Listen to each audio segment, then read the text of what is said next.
The small ship was falling apart. Fire and smoke filled the cockpit. Warning lights flashed red everywhere. Lieutenant Nathan Cole pulled hard on the controls, but nothing worked. The engines were dead. The hull was breaking. He was going to crash. 3 enemy ships had found him near the border of Valoran space. Nathan was on a simple scouting mission. He was supposed to look and report back. He was not supposed to fight. But the alien ships did not care. They shot at him without warning. His shields failed in seconds. His weapons were too weak. He had no choice but to run. He almost made it. He found a small moon with a breathable atmosphere. If he could land there, he might survive. But the ship was too damaged. It did not land. It fell. Nathan remembered the impact. He remembered pain. Then everything went black. When he opened his eyes, he did not know how much time had passed. Hours maybe, or days. He was lying in the broken remains of his ship. His body hurt everywhere. Blood covered his face from a cut on his head. His left arm felt wrong. He looked at it and saw it was bent in a bad way. Broken. He screamed. The sound echoed in the empty forest around him. For a long time, Nathan just lay there. He thought about dying. It would be easy. He could close his eyes and let go. No one would find him here. No one even knew where he was. His mission was secret. His family back on Earth would never know what happened to him. But Nathan Cole was not the kind of man who gave up easily. He forced himself to move. He used pieces of metal from the ship to make a splint for his broken arm. The pain was terrible. He bit down on a piece of cloth to stop himself from screaming again. Then he searched the wreck for supplies. He found water, a little food, a medical kit with some basic supplies. His radio was completely destroyed. His emergency beacon was broken too. He was alone on an alien moon with no way to call for help. Nathan looked around at the forest. The trees were strange. They looked like they were made of crystal. They caught the light from the 2 suns above and scattered it into rainbows everywhere. It was beautiful. It was also completely unknown. He did not know if the plants were safe. He did not know if there were dangerous animals. He did not know anything. He knew one thing. He had to survive. The first 3 days were the hardest. Nathan found a small cave near a stream. The water was clean and safe to drink. He tested it carefully first, using the small chemical kit from his supplies. He caught small animals that looked like rabbits but had 6 legs. He cooked them over a fire and ate them. They tasted bad, but they gave him strength. His arm healed slowly. Humans were tough. That was what his teachers always told him. Other species in the galaxy thought humans were weak because they had no claws, no armor, no special powers. But humans had something better. They could adapt. They could survive anywhere. They could keep going when others would stop. On the 4th day, they found him. Nathan was sitting by his fire when he heard them coming. Footsteps in the crystal forest. Many footsteps. He grabbed a sharp piece of metal from his ship and waited. They came out of the trees like ghosts.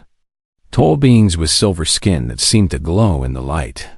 Their eyes were gold, bright, and sharp. They wore armor that looked like flowing water.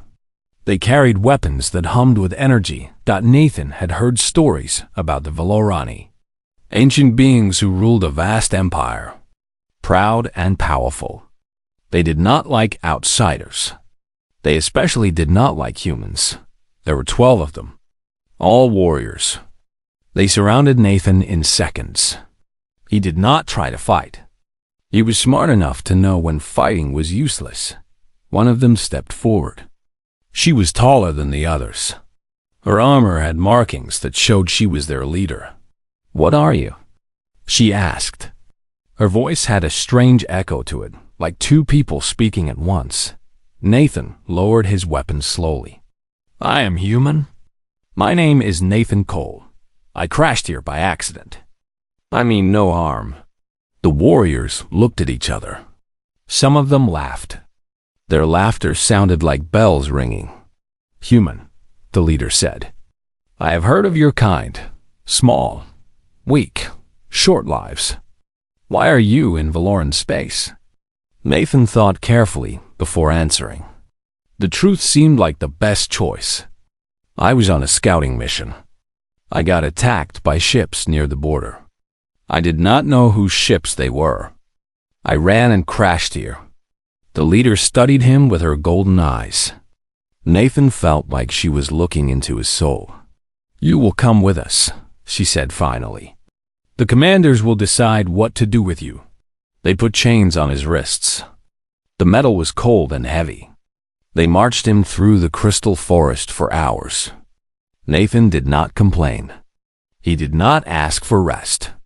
He walked until they reached their base. It was underground.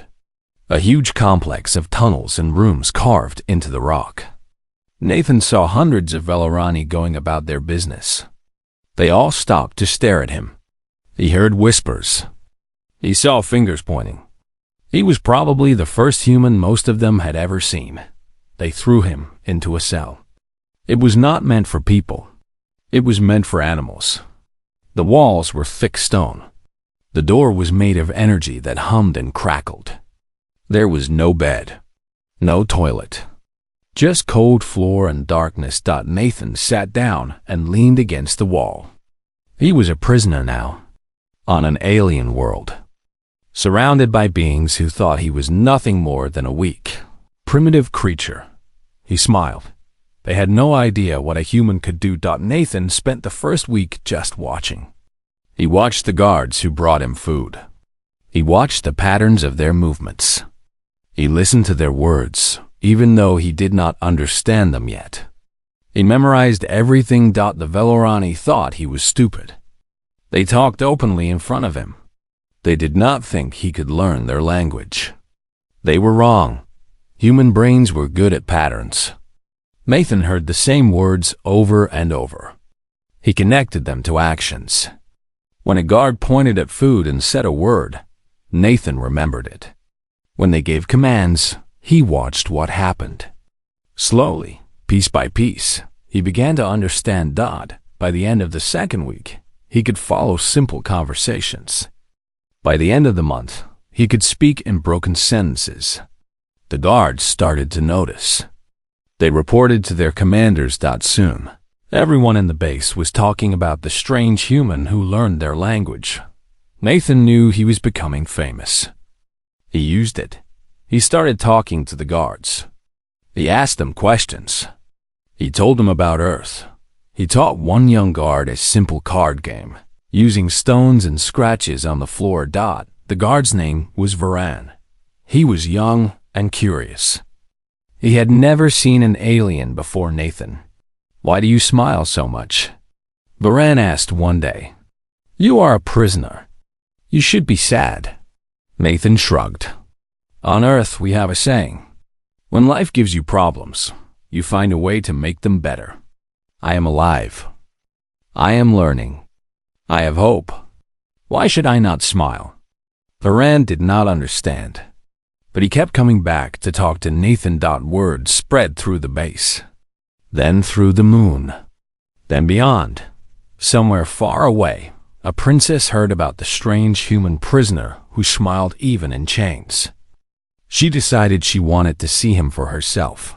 Nathan did not know it yet, but his life was about to change forever. Princess Kithara Valsiran was bored with her life. She was the only daughter of Queen Salith, the Undying, ruler of the Eternal Queendom. She had everything she could ever want. Beautiful clothes, endless servants, the finest education. But she had no freedom. Her mother controlled everything. What she wore, what she ate, who she talked to, where she went. Kithara felt like a bird in a golden cage. She was 23 years old in human time, though she looked much younger. The Velorani aged slowly. She would live for hundreds of years. And she would spend all those years doing exactly what her mother told her to do, unless she did something about it. The stories about the human prisoner reached her ears through her servants. They whispered about him during meals. They talked about how strange he was, how he learned their language, how he smiled and laughed even though he was locked in a cell, how the guards were starting to like him.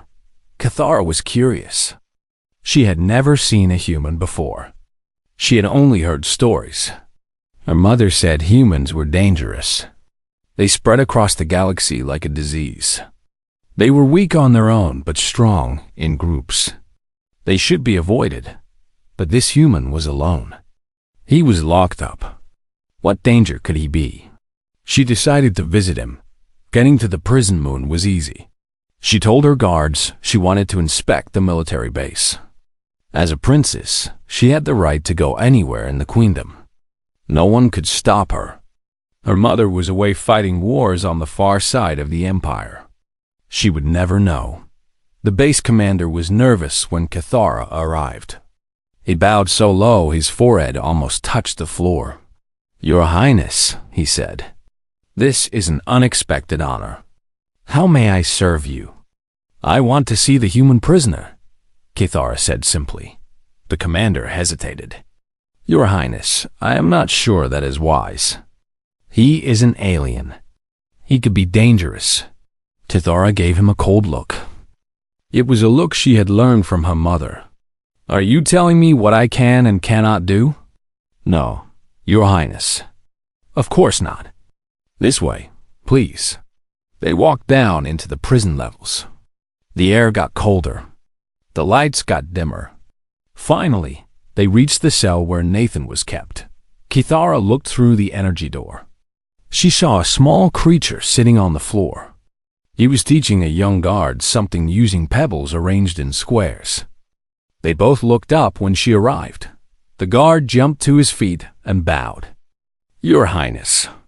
But the human just looked at her. He did not bow. He did not seem afraid. He simply studied her with his strange round eyes. They were blue like water. She had never seen blue eyes before. "Leave us," Cathara told the guard. He ran away quickly. She stood outside the cell and looked at Nathan. He looked back at her. "You are the human," she said. Nathan smiled. It was a warm smile, full of light. "And you are definitely not supposed to be here." Cathara was surprised. He spoke her language well. Not perfectly, but well enough. And he was not afraid of her. Everyone was afraid of her.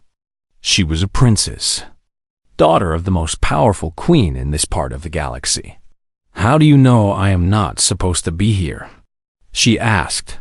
"Because of how nervous everyone got when you showed up. Because of the way you are dressed. Because of the way you hold yourself." He tilted his head. "You are important. Someone important would not come to see a prisoner unless they were breaking rules." She felt something she had not felt in a long time. Interest. Real. Interest in another person. "You are smart for a primitive creature," she said. Nathan laughed. "And you are rude for a princess. But I like you anyway." No one had ever spoken to her like that. Not once in her entire life. Everyone treated her like glass. Like she would break if they said the wrong thing. This human treated her like a normal person. She came back the next day. And the next. And every day after that. Nathan told her stories about Earth. He told her about blue oceans that covered most of the planet. About green forests full of animals. About cities with buildings so tall they touched the clouds. He told her about human history. Their wars. Their art. Their music. Their love stories. Cathara had never heard anything like it. The Velarani were ancient and wise, but they had lost their passion long ago. They did not create new art. They did not write new songs. They followed traditions that were thousands of years old. Everything was proper. Everything was controlled. Humans were different. They were chaos. They were fire. They created and destroyed in equal measure. They loved with their whole hearts and hated with equal strength. They were alive in a way the Velorani had forgotten how to be. "Tell me about human love," Kithara asked one day. She was sitting on a stone outside his cell. She had brought food for both of them. Good food, not the prison slop they usually gave him. Nathan thought for a moment. Human love is complicated. We love our families, our friends, our partners. Sometimes we love people who do not love us back. Sometimes we love people we should not love. What does it feel like? It feels like everything and nothing at the same time. When you love someone, they become the most important thing in your life. You would do anything for them. Die for them? Kill for them. He paused. The Velorani do not love like this? Kithara shook her head. We bond. It is practical, political. My mother will choose a mate for me someday. Someone who will strengthen our bloodline. Someone useful. That sounds sad. It is our way. Nathan reached through the energy bars. His hand stopped just before the barrier that would shock him. It does not have to be your way. You can choose differently. Kithara looked at his hand. She looked at his face. His strange alien face with its soft features and blue eyes. She was falling for him. She knew it. She could not stop it. Weeks turned into months. Kithara kept visiting. The guards stopped trying to report it. Everyone on the base knew what was happening. They whispered about it. The princess and the human. It was a scandal waiting to explode. Then the attack came. A rival faction called the Blood Covenant had been fighting the queendom for centuries. They found the prison moon. They came with warships and soldiers. They wanted to destroy everything. Nathan heard the explosions from his cell. The energy door flickered and died. The power was failing. He was free. Most prisoners would have run. Nathan ran toward the fighting. He found a dead guard and took her weapon. It was a simple energy pistol. He figured out how it worked in seconds. Then he moved through the base, following the sounds of battle. He found Kithara surrounded by enemy soldiers. Her guards were dead. She was fighting with a small blade, but there were too many of them. They were going to capture her. A princess was worth more alive than dead. Nathan did not think. He just acted. He came out of the smoke like a ghost. He shot 2 soldiers before they knew he was there. He grabbed a third and broke his neck with his bare hands. He kept moving, kept shooting, kept killing. The soldiers could not believe what they were seeing. A small, weak human cutting through them like they were nothing. The battle lasted 3 minutes. When it was over, Nathan was standing over 5 dead bodies. He was covered in blood. Some of it was his. Most of it was not. Kithara stared at him. She was shaking. Not from fear. From something else. You saved me, she whispered. Nathan dropped the weapon. His hands were trembling now. The fight was over. The fear was catching up. Are you hurt? She crossed the distance between them. She put her hands on his face. His strange, alien, beautiful face. Then she kissed him. The world stopped. The smoke and fire and death faded away. There was only them. 2 beings from different worlds, finding each other in the chaos. When they finally pulled apart, Kithara looked into his eyes. I love you, she said. I do not care if it is wrong. I do not care what anyone thinks. I love you. Nathan smiled. That warm, bright, human smile. I love you too, he said. I have loved you since the first day you came to my cell and told me I was a primitive creature. She laughed. It was the first real laugh she had made in years. Around them, the base was burning. People were dying. War had come to their little moon. But in that moment, none of it mattered. They had found each other. And nothing in the galaxy would tear them apart. The attack on the prison moon ended badly for the Blood Covenant. Reinforcements arrived from the main Queendom fleet. The enemy ships were destroyed. The surviving soldiers were captured or killed. The moon was saved, but everything had changed. The story of what Nathan did spread quickly. He had killed 17 enemy soldiers by himself. He had saved the princess. He had fought like a demon from the old stories. The Velarani could not believe it. A human, a weak, small, short-lived human, had done what their trained warriors could not do. The base commander did not know what to do with Nathan. He was still technically a prisoner, but he was also a hero. You could not keep a hero in a cage. They moved him to better quarters. A real room with a bed and a window. They gave him clean clothes and good food. They treated him with respect, but Nathan did not care about any of that. He only cared about Kithara. She came to see him every night. They sat together and talked for hours. Sometimes they did not talk at all. Sometimes they just held each other in silence. Nathan had never felt this way about anyone. Kithara was different from any woman he had ever known. She was strong and proud and fierce. But she was also kind and curious and lonely. "My mother will never accept this," Kithara said one night. They were sitting by the window, looking at the stars. "She will see you as a threat. She might kill you." Nathan took her hand. "Then we will find a way to change her mind. You do not understand. My mother has ruled for 300 years. She does not change her mind.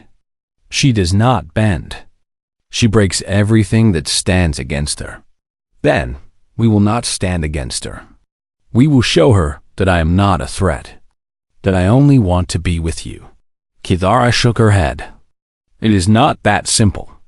I am her only heir. She has plans for me, plans that do not include a human mate." Nathan was quiet for a long moment. Then he asked, "Do you want to be with me? Really want it? Even if it costs you everything?" Kithara looked at him. Her golden eyes were full of tears. "Yes, I want it more than anything I have ever wanted. Then we will find a way. Humans are good at finding ways." Kithara smiled through her tears. Then her face changed. She looked like she had remembered something important. "There might be a way," she said slowly. "An old way. A way that even my mother cannot fight against." "What is it?" "It is called the binding of blood. It is an ancient law. It says that when someone saves your life, they own a piece of it. The debt can only be paid in 3 ways: service, wealth, or union." Nathan thought about this. "Service means I would become your servant?" "Yes, you would serve me for a set number of years." "And wealth?" "You would give me something of great value, something that matches the worth of my life." "I have nothing of value. I know." Kithara took a deep breath. "The 3rd way is union, marriage. If I declare that you saved my life and choose you as payment, you become my bonded mate. Forever. It cannot be undone." Nathan stared at her. "You want to marry me?" "I want to invoke the ancient law. I want to make you mine in a way that no one can break. Not even my mother. But we have only known each other for a few months." "I know. It is fast. Too fast." She looked away. "I understand if you do not want this. You have a home, Earth, a life waiting for you. I am asking you to give up everything." Nathan stood up. He walked to the window and looked at the stars. Somewhere out there was Earth, his planet, his people.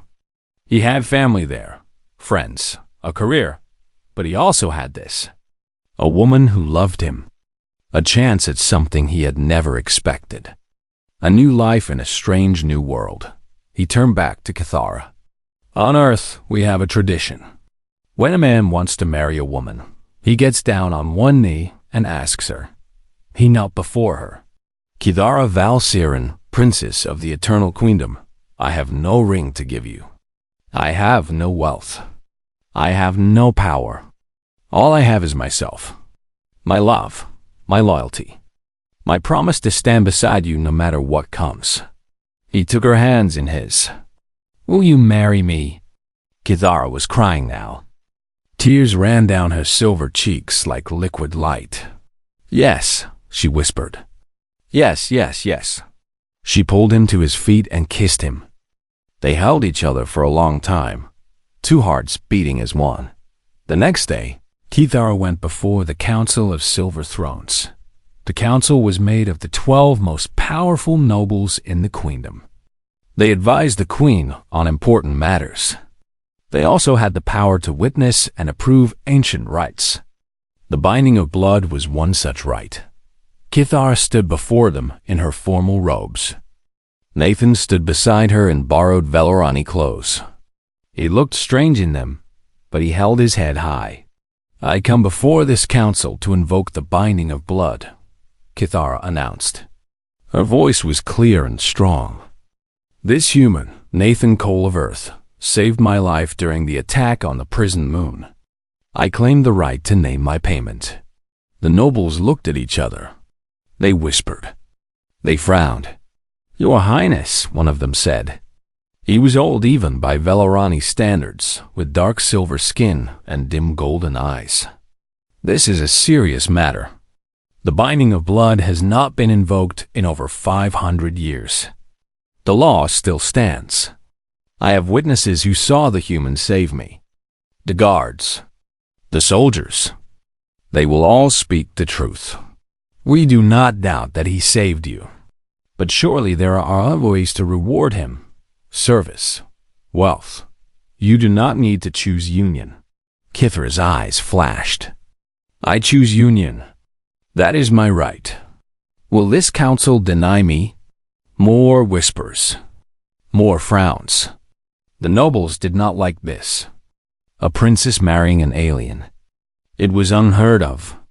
It was a scandal, but the law was clear.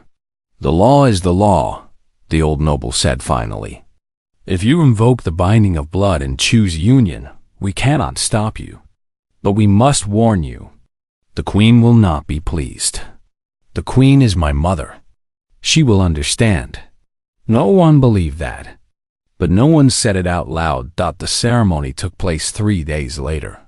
It was held in the ancient temple on the prison moon, in a chamber deep underground. Only a handful of people were allowed to attend. The guards who had witnessed Nathan save Kithara. A few trusted servants. The priests who would perform the rite. Nathan did not understand most of the ceremony. It was in Old Velorani, a language that even Kithara barely knew. The priests chanted. They burned incense that smelled like flowers and fire. They painted symbols on Nathan and Kithara's skin with silver paint. Then came the blood. Each of them cut their palm with a ceremonial knife. They pressed their hands together. Their blood mixed. Nathan felt a strange warmth spread through his body. It was not painful. It was almost pleasant. "Your lives are now one," the head priest said. "Where one goes, the other follows. Where one hurts, the other feels. Where one ends, the other mourns. This is the binding of blood. This is forever." Kithara looked at Nathan. He looked at her. "Forever," she said. "Forever," he agreed. They kissed. The witnesses cheered. The ceremony was done. Nathan Cole, human from Earth, was now a prince of the Eternal Queendom. He was married to the most powerful princess in this part of the galaxy. He had gone from prisoner to royalty in just a few months. And somewhere far away, fighting wars among the stars, Queen Salith the Undying had no idea what her daughter had done. That night, Nathan and Kithara lay together in her chambers. They were officially married now. They were allowed to share a bed. "What happens now?" Nathan asked. He was holding her close, feeling her heartbeat against his chest. "Now we wait. My mother will return eventually. She will find out. She will be angry, How angry! Kithara was quiet for a moment. Very angry. She might try to kill you. That seems like an overreaction. You do not know my mother. Nathan sighed. Then we have time to prepare. Time to build allies. Time to prove that I am worthy of you. Kithara kissed his forehead. You are already worthy. You were worthy the moment you ran into battle to save me, instead of running away to save yourself. On Earth, we call that being stupid. On Valora, we call it being brave. Nathan laughed softly. I guess I'm both. They fell asleep in each other's arms. Two souls from different worlds, bound together by blood and love. The storm was coming. The Queen would return. There would be pain and anger and conflict.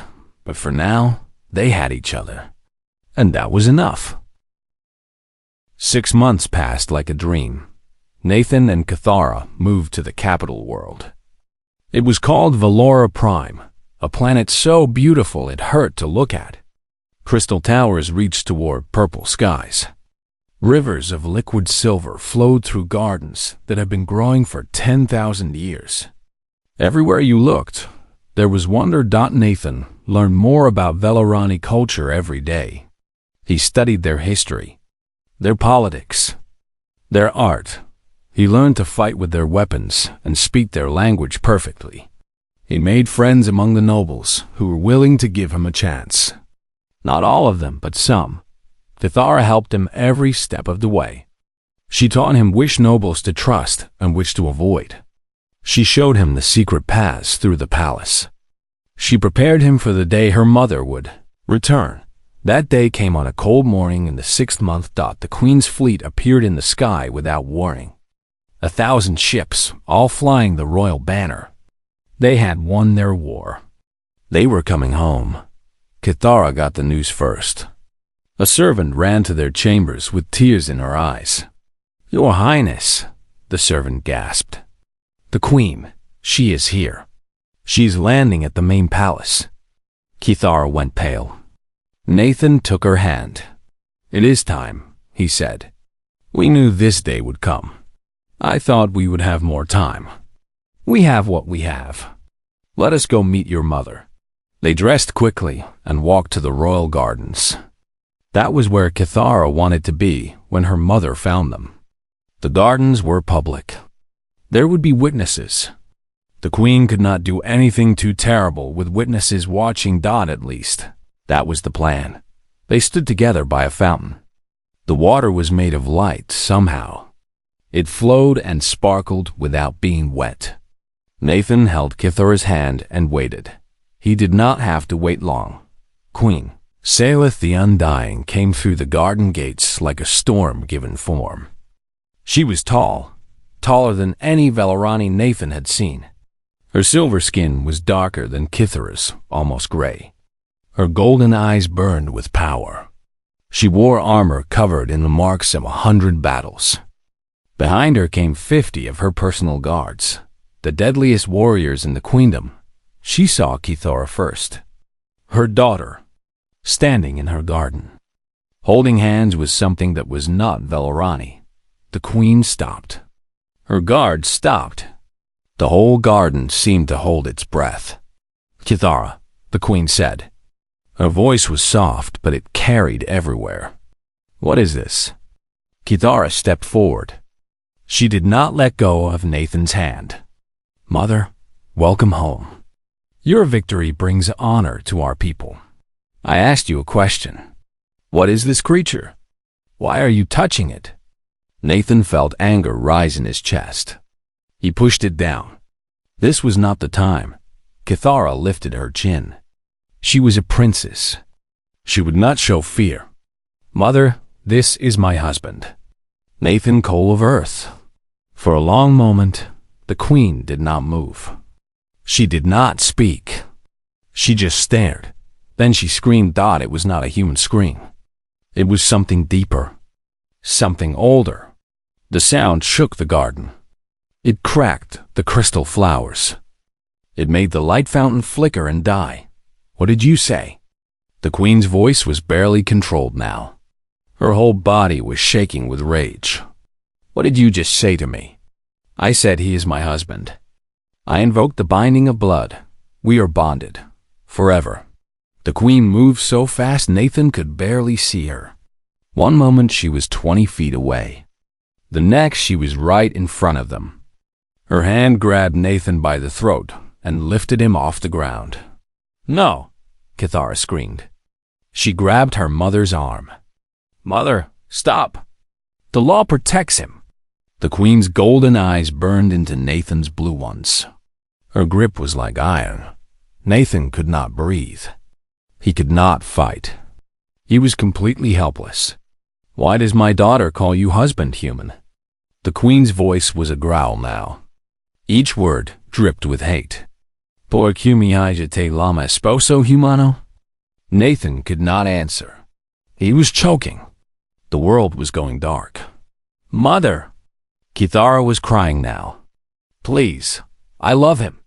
You will kill him." Something changed in the queen's eyes.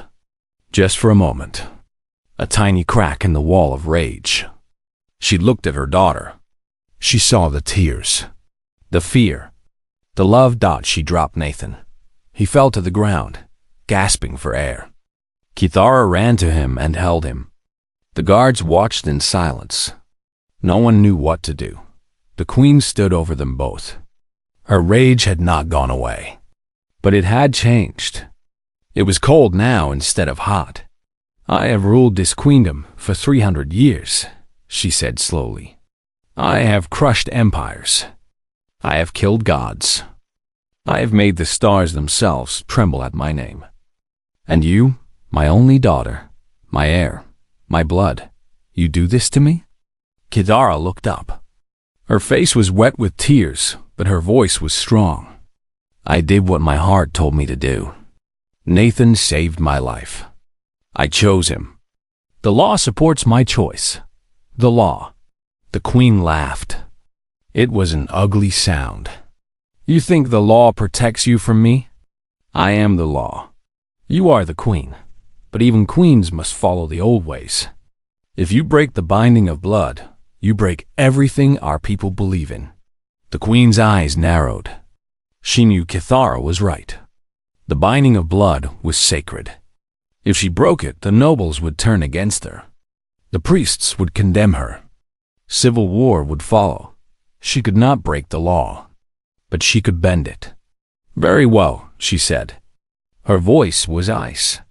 "The law says you are bonded. The law says I cannot separate you. But the law says nothing about what happens to your husband after the bond is made." She looked at Nathan. He was standing now, leaning on Kithara for support. "You will be tested, human. If you want to be part of my family, you will earn it. And if you fail, you will die." Nathan met her eyes. He did not look away. He did not show fear. "I accept," he said. His voice was rough from being choked, but it was steady. "Test me. I will prove myself." The queen smiled. It was not a nice smile. "We will see, human. We will see." She turned and walked away. Her guards followed. In moments, they were gone. Kithara held Nathan close. She was shaking all over. "You should not have said that," she whispered. "You do not know what she will do. I know exactly what she will do. She will try to break me. She will give me impossible tasks and hope I fail. She will make my life a living nightmare." "And you accept it anyway?" Nathan pulled back and looked at her. He touched her face gently. "I told you before. I would do anything for you. That was not just words. I meant it." He smiled that warm human smile. "Your mother wants to test me. Fine, let her test me. I will pass every test. I will prove myself 100 times over. And one day, she will see what you see in me." Kithara shook her head. "You are crazy. All humans must be crazy. Maybe, but we are also stubborn. And we do not give up." He kissed her forehead. "I love you, Kithara. No queen in any galaxy is going to change that." She held him tightly. Around them, the garden was quiet. The storm had passed for now, but they both knew it was just the beginning. The Queen's tests would come. They would be hard. They might be deadly, but Nathan Cole was a human, and humans had been surviving impossible situations since the beginning of their species. He was ready. Whatever came next, he was ready. The Queen's test came without mercy. For 3 years, Nathan faced challenge after challenge. Each one was designed to break him. Each one was supposed to prove that humans were weak and worthless. Each one failed. The first test was political. The Queen sent Nathan to negotiate with a faction called the Iron Council. They were rebels who had broken away from the Queendom 200 years ago. Many wars had been fought. Many lives had been lost. No peace had ever lasted. Nathan went alone. No guards, no weapons, no backup. The Iron Council could have killed him the moment he arrived. But they did not. They were curious. They had never seen a human before. Nathan used that curiosity. He talked with them for days. He listened to their complaints. He learned their history. He found out what they really wanted, which was not war. They wanted respect. They wanted to be treated as equals, not enemies. Nathan offered them a deal. Not the usual demands for surrender. A real deal. Trade agreements. Cultural exchanges. A seat at the Council of Silver Thrones. Things they had been asking for since the beginning. The Iron Council agreed. Nathan returned to Valora, Prime, with a signed peace treaty. 200 years of war, ended by a single human with no weapons and no power. The Queen said nothing, but Nathan saw something in her eyes. Surprise, maybe even a little respect. The second test was personal. Someone tried to kill Nathan. He was walking through the palace gardens at night when the assassin attacked. A blade flashed in the darkness. Nathan moved on instinct. He blocked the first strike with his arm. The blade cut deep, but he did not stop. He grabbed the assassin and threw her to the ground. It was a young Velorani woman. A servant. Someone had paid her to kill him. Nathan did not kill her. He did not even call the guards. He sat beside her and talked to her. He found out that she was desperate. Her family owed money to a powerful noble. The noble had promised to forgive the debt if she killed the human prince. Nathan went to the noble himself. He paid the debt from his own small savings. Then he made sure everyone knew what the noble had done. The scandal destroyed the noble's reputation. He was stripped of his titles and sent into exile. The servant became one of Nathan's most loyal followers. She told everyone what he had done, how he had shown mercy to someone who tried to kill him. The story spread through the palace, through the capital, through the whole queendom. Humans were not just strong, people began to say. They were also kind. The third test was physical. The Queen ordered Nathan to join a military mission against a group of space pirates. These were not ordinary criminals. They were the worst of the worst. Murderers. Slavers. They had been terrorizing the outer systems for decades. Nathan could have refused. He was a prince now, not a soldier. But he went anyway. The battle was brutal. Nathan fought side by side with Velorani warriors. He bled with them. He killed with them. When the pirate leader tried to escape, Nathan chased him alone through the burning wreckage of a space station. He caught him. He brought him back alive. The warriors who fought with Nathan came home telling stories. They said he was brave. They said he never ran. They said he saved lives, even when it put him in danger. The common people began to call him Nathan the Steadfast, a human with a Velorani title. The Queen pretended not to notice. More tests came. Nathan passed them all. He uncovered a plot against the throne by a group of corrupt nobles. He exposed them with evidence and let the law handle the rest. No innocent people were hurt. A plague swept through the lower districts of the capital. The Velarani nobles refused to go near the sick. Nathan went.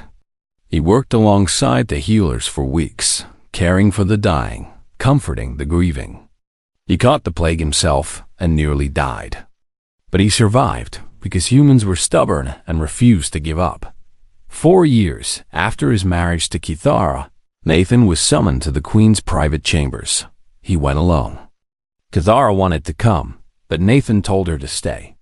This was between him and her mother. The Queen's chambers were at the top of the highest tower in the palace. Nathan climbed the stairs slowly. His body carried scars from all the tests he had faced.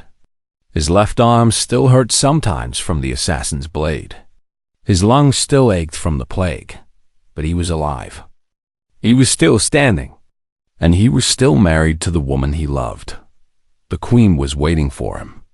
She sat by a window that looked out over the entire city. In her hand was a cup of ceremonial wine. There was another cup on the table beside her.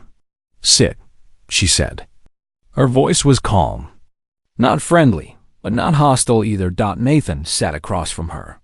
He did not touch the wine. The Queen looked at him for a long time. Her golden eyes studied every part of his face. Finally, she spoke. "I have ruled the eternal queendom for 300 of your Earth years. I have seen empires rise and fall.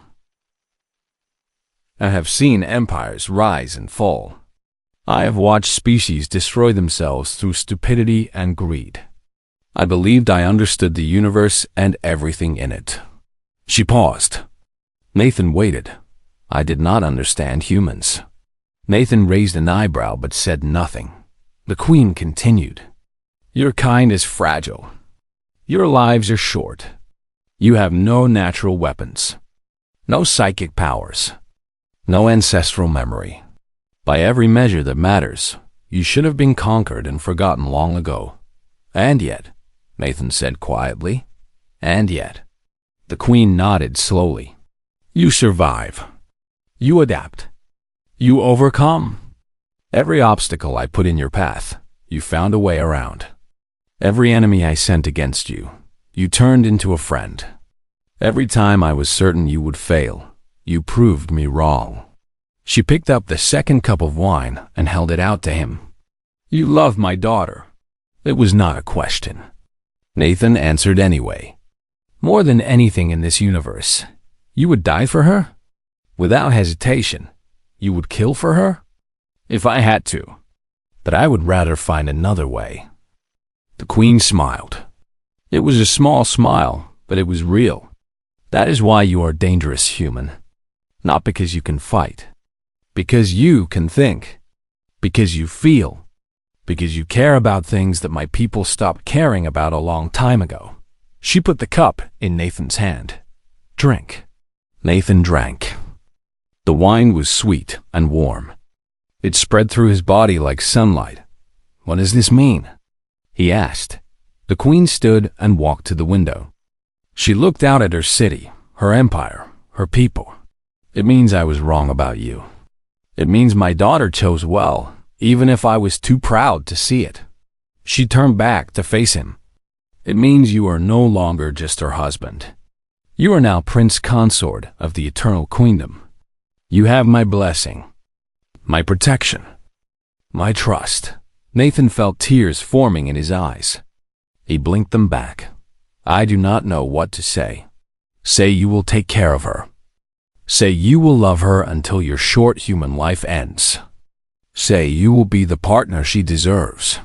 Nathan stood. He looked the Queen directly in the eyes. "I will. I swear it on everything I am." The Queen nodded. For a moment, just a moment, she looked like a mother instead of a queen. Tired, worried, hoping she had made the right choice. "Then go to her. Tell her what happened here. She has been worried sick." Nathan bowed. It was the first time he had ever bowed to her. When he straightened up, he thought he saw approval in her eyes. He left the chamber and ran down the stairs. Kithara was waiting at the bottom, pacing back and forth. When she saw him, she ran to him. "What happened? What did she say?" Are you all right? Nathan swept her into his arms and spun her around. He was laughing. She was laughing too, even though she did not know why yet. She accepted me, he said. She finally accepted me. Kithara stared at him. Then she started crying. Happy tears. Tears of relief and joy and love. I told you, Nathan said, holding her close. I told you I would prove myself. You did. You really did. They stood there in each other's arms for a long time.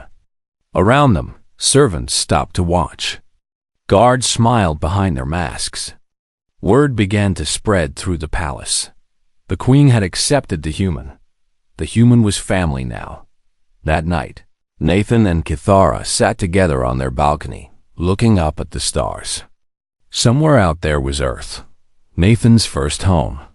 He wondered if he would ever see it again. He decided it did not matter. Home was not a place. Home was a person. Home was the woman sitting beside him, her silver hand in his human one. What are you thinking about? Kithara asked. Nathan smiled.